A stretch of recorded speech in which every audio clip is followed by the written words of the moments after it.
Some đạiតេជោហ៊ុនសែនបានរំលឹកខួបលើកទី27ឆ្នាំនៃការព្យាយាមធ្វើឃាតលើសម្ដេចនៅខេត្តសៀមរាបហើយសម្ដេចបានបន្តថាហេតុការណ៍នោះគឺសំណាងល្អសម្រាប់រូបសម្ដេចដែលមិនមានគ្រោះថ្នាក់អ្វីធ្ងន់ធ្ងរហើយអាចបន្តនៅជាមួយប្រជាជនដើម្បីអនុវត្តនយោបាយឈ្នះឈ្នះ សម្ដេចអគ្គមហាសេនាបតីតេជោហ៊ុនសែនប្រធានព្រឹទ្ធសភានៃកម្ពុជានៅថ្ងៃទី24ខែកញ្ញាឆ្នាំ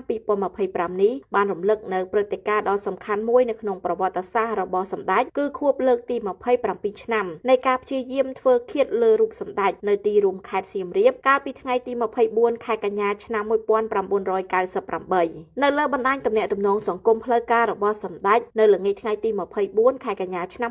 2025នេះសម្ដេចបានសរសេរជាមួយនឹងខ្លឹមសារទាំងស្រុងថាថ្ងៃ24កញ្ញាឆ្នាំ2025នេះជាខួបលើកទី27ឆ្នាំនៃការបាញ់ប្រហារដើម្បីសម្លាប់ខ្ញុំនៅទីរួមខេត្តសៀមរាប24កញ្ញាឆ្នាំ1998 24កញ្ញាឆ្នាំ